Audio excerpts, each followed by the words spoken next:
because I've been following you for a while, and I've been finding people that know what the fuck is up. And I've been following you and all the stuff that you do. I've been kind of figuring it out, dude, naturally. I don't want to say like it's like instinctual, like you said. It's like my shaman told me the reason that it's happened to me is because my body's done this shit before. Okay, yeah. So, True. yeah, like so back when the COVID all started, right? I was kind of waking up to these politics then. I was super polarized politically, and I was like, these Oh people are yeah. fucked up. This place sucks. I knew that some people were bad, and I wasn't figuring out that they were all bad. That was just kind of polarized. Then this COVID thing hit, and I lost all trust for everything. But I also got sent to work from home. When I got sent to work from home for so long, my family's got a place up north in northern Michigan. It's out in the boonies. And I just went up there and logged on the internet, worked from home, did whatever. But I had a lot of free time to observe. Wow. And I watched this machine mobilize, man. I watched the machine mobilize from the government to the corporations to the fucking media to the talking head celebrities. Everyone mobilized like a big machine. And I kind of had a chance to get myself out of the arguing. And then just see this is being weaponized. It's like, hold on, this is a machine that can be turned on, turned off, directed, focused, whatever it might be. And everyone just follows. And I'm like, man, fuck, okay. So I broke out of that cycle. And I wanted to know who the fuck is controlling this machine, because somebody's controlling it. They want you directing the anger at these politicians, these talking heads, and it directs away from what's really controlling us. I started looking into it. And then there was this Altian Childs, that Australian guy. He made that video on Freemasonry, like it was a 5-hour long fucking thing, and it was all religious and whatever. He was kind of right, but he wasn't right. You know what I mean? He was just, Yeah. I don't know what the fuck it was, but all it did was just put together a network of like, okay, it might not be these guys. It's not that they're all bad, but it kind of put two and two together of like, okay, they're all connected through a society of whatever. So what is this society? So then I started buying these books. I started buying Manly P. Hall books. I started buying Albert Pike books. I started buying books by them and started learning. Rudolf Steiner was another big one. I started looking into Rudolf Steiner shit hard, learning about, the Lemurian epoch, learning about the Atlantean epoch, learning about how we became more and more dense. We were kind of like these liquid jellyfish and just became denser and denser. So I kind of figured all of that stuff out. And then I don't remember how exactly I stumbled across the Kundalini, man, but I was like, okay, this must be something. This is obviously a key. They never talked about it in any of those books, but I came across this Joe Dispenza book, that Becoming Supernatural. And in the beginning, he talks about what it is. And I'm like, okay, cool. He's talking about making your field and all this stuff. And then I got the book by Nevin Parr, and it was called the Kundalini Compendium, The Serpent Rising. And I got that book, and he put it into really good fucking terms. I didn't get halfway through either book, dude. It was like 6 days of just doing the meditation in the morning, and it might have been anywhere from 20 minutes to 2 hours. I would just go in. I would start it off with it being guided by Joe, listening to one of Joe Dispenza's guided deals. Mm-hmm. And I saw how you could focus your energy to one part of your body and your body will start shaking. And then I'm like, hold on a second. You can go in and fuck with your elbow if it's hurting. You can go in there and focus on your elbow, and you could get blood flow and all this shit going there. You can make it hot or cold. You can do all kinds of stuff just by focusing and going in. So I'm like, all right, shit's not what it seems. And I was doing, I figured out the motion of like flexing in your gooch and kind of sucking your stomach up and getting the spinal fluid pumping to the point where I blew it out of my ears, dude. I was getting aggressive with it. It was leaking out of my spinal fluids, leaking out of my ears. What? Yeah, dude. I willed that shit, man. I got it working. I got it going, and I was visualizing, like when I do the flex, like at the county fair when you hit with a hammer. Yeah. I was visualizing that. I would take a big gulp and I was visualizing it all the way. Yep, hold it on top of my head and hold it there and hold it there and hold it there, and then boom, rain out like golden sparks. Come back down, suck it right back up again. And I just kept doing it and doing it and doing it. And eventually, man, I just fucking imploded. I don't know what happened. I wasn't trying to do it. I didn't know what was supposed to fucking happen. I turned inside out, and I saw that basically, like, if you turned your soul inside out, it's fucking fabric of outer space. And I had this moment up there. There were no words. There were no anything. I was outside of any kind of a body. I was a star in outer space in this galaxy. No planets, no anything, just kind of nebulous kind of stars. And then something showed me, if you were in space, right?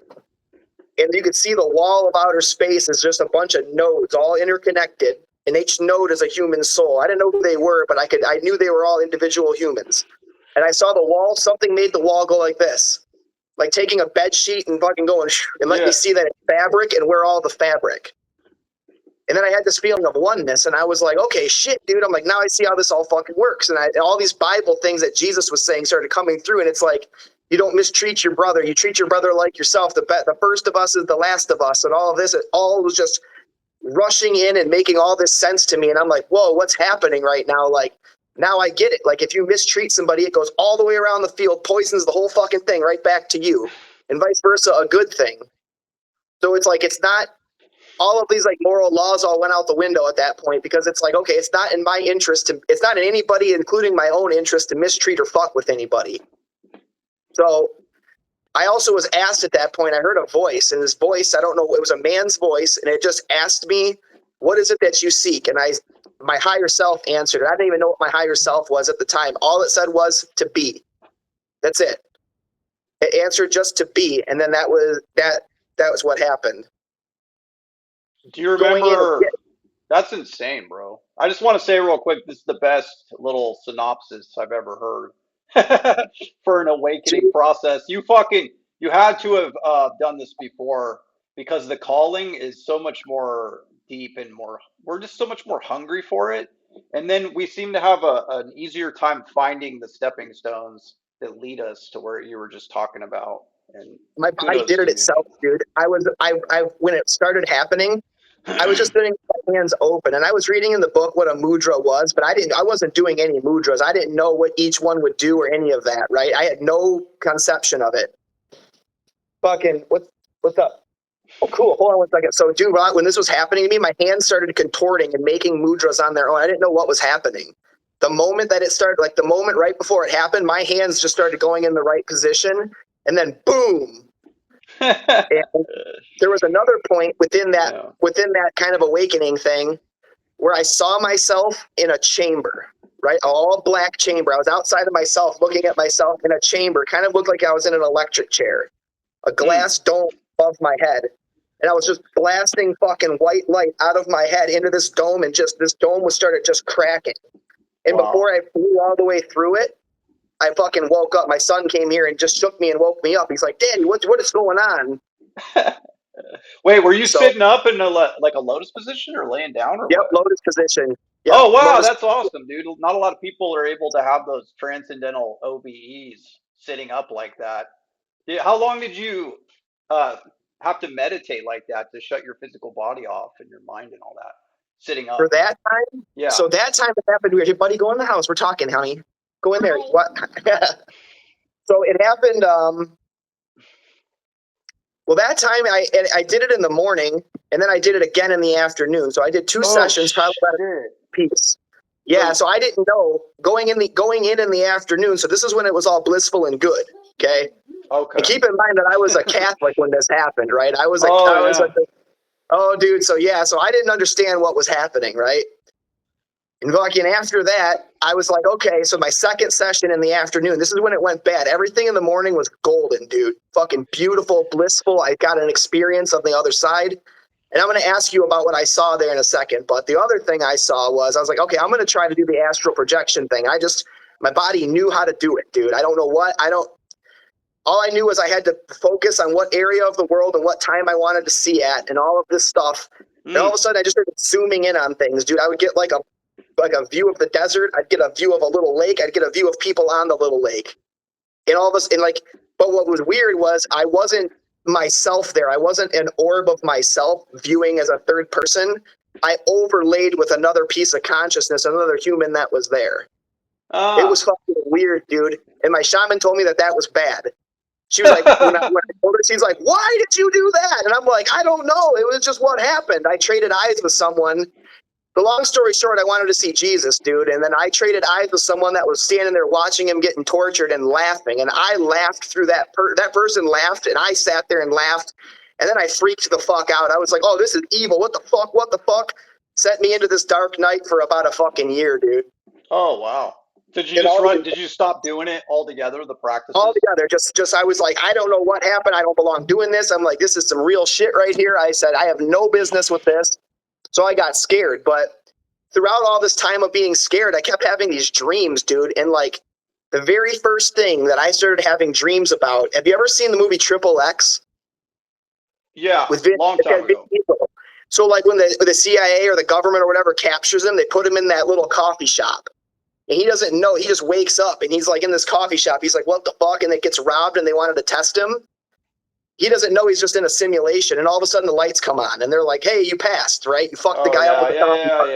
yeah, yeah. It was like that repeatedly having dreams dealing with me. And the very first one, it's not like I was ever a racist asshole or anything like that. I was never hateful or anything, but it was just programmed societal fucking bullshit. You know what I mean? Yeah. The very first thing that got dealt with was any form of prejudice or racism through these dreams. And I didn't realize it just kept going in succession. And then finally, when I got it, it was like, boom, the lights came on and it's like, hey, there you go. You've passed, now on to the next one. And it was just constant in and out of dreams like this until I was purified of just all kinds of shit. But it took me a while to shake the religion shit, dude. It took me a while to finally realize, but nothing was in alignment with that anymore. It was like, Yeah. it was trying to tell me that like what you're following here is fucking the bullshit. And like, here's what we're trying to show you. You know what I mean? Yes, I do. So that Wow. separated me and my wife a whole lot because she's still traditional, like Christian, right? So I can't talk to her about none of this shit. And she stayed with me through that whole dark night. I mean, you know what that shit's like, dude. It's a waking prison in your mind and your fucking perfect prison. You can't even get out of it and sleep, right? So I'm balled up on the couch for months straight, and she dealt with all of it. She didn't understand it.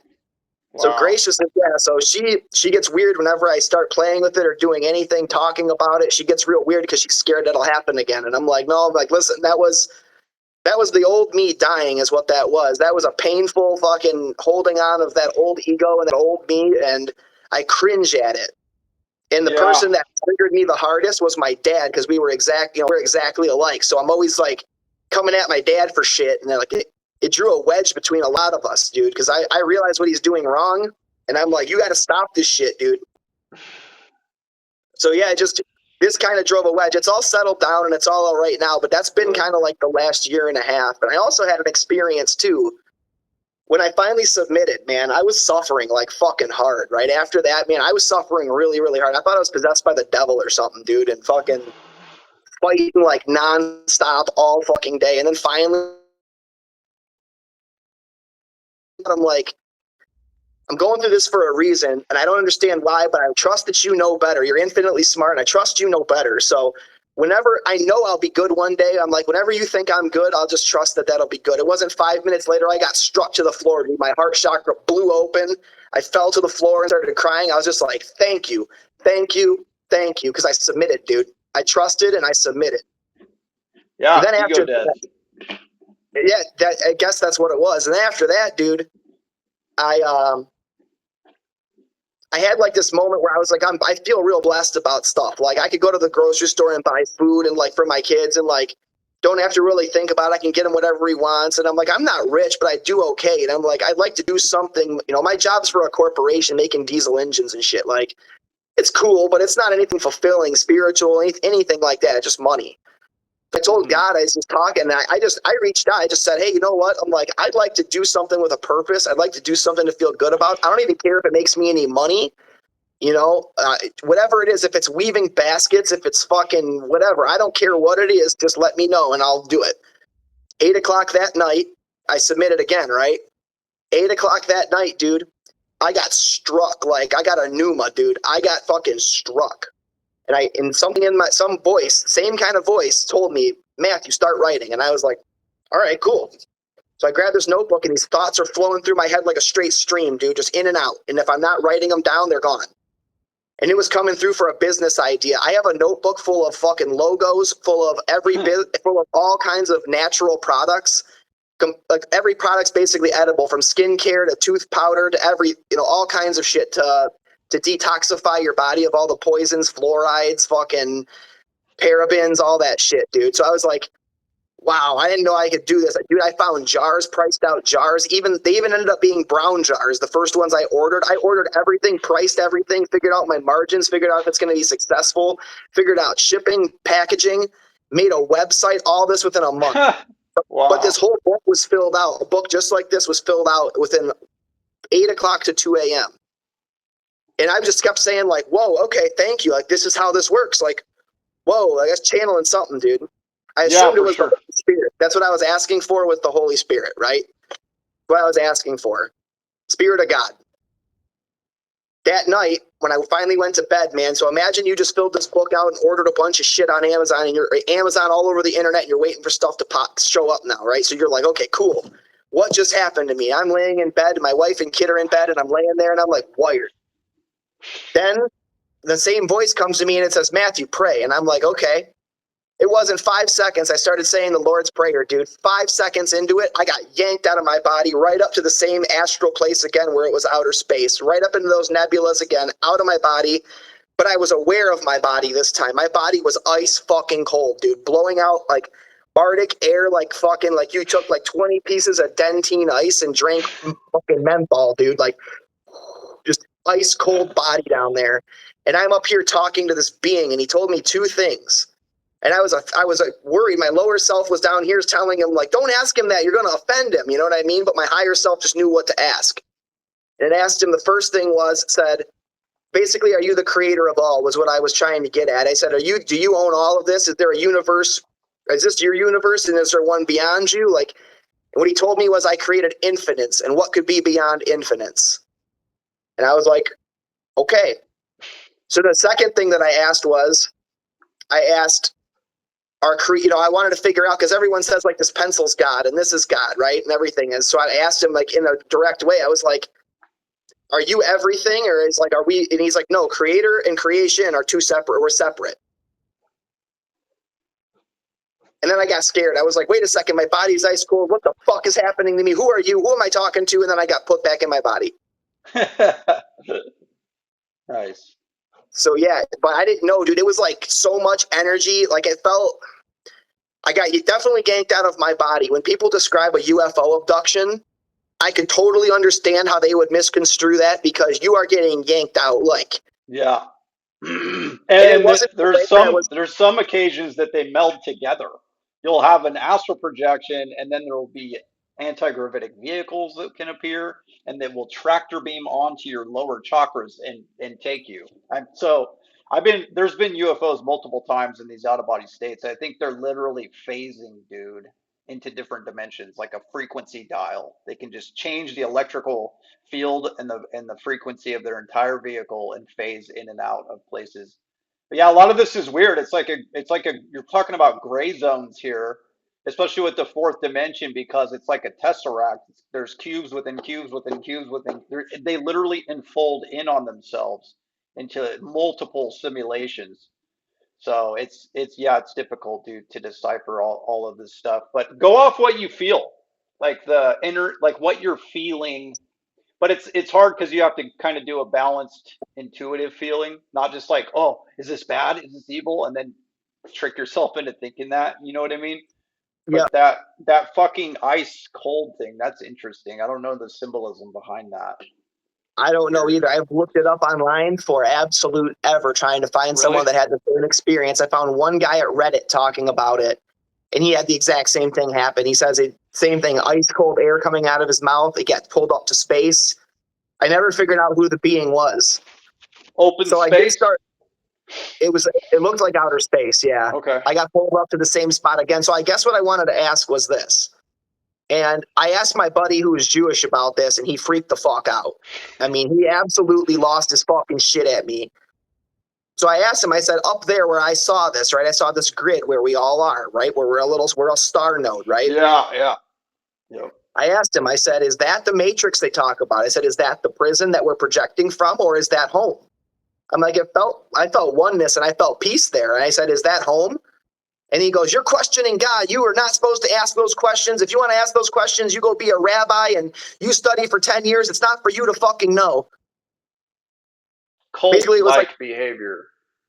Yeah. I was like, okay. Well, here's what he told me though. Basically, he's like, you got to wait till you die to know that, or you can become a rabbi and learn it. And I'm like, oh, okay. So this is just for you to know, not for fucking. It's gated. You know, yeah, gatekeeping. Yeah, yeah. It was like, who the fuck? But he got like weird, real weird when I told him what I saw. Real fucking weird. Like he didn't know how to react to it or whatever. And then he got dogmatic with me, and he hasn't talked to me since. So I was like. That's when I kind of reached out to you, because I'm like, okay, what did I prod here? Because he knows some shit. You know what I mean? He's not a dumb motherfucker.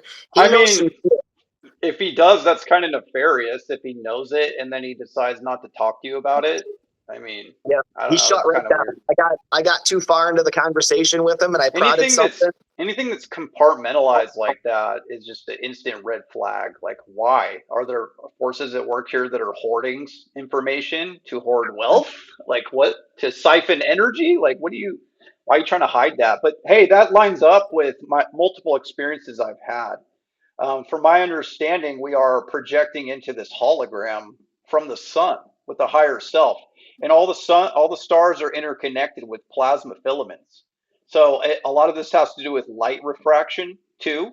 So I mean, yeah, we ultimately could be actual stars that are projecting streams of consciousness through into other stars, into other solar systems, in through the octaves, and as it basically descend into matter, the stream gets filled with blockages or disconnections or shadow, the veil of Maya, as it's called.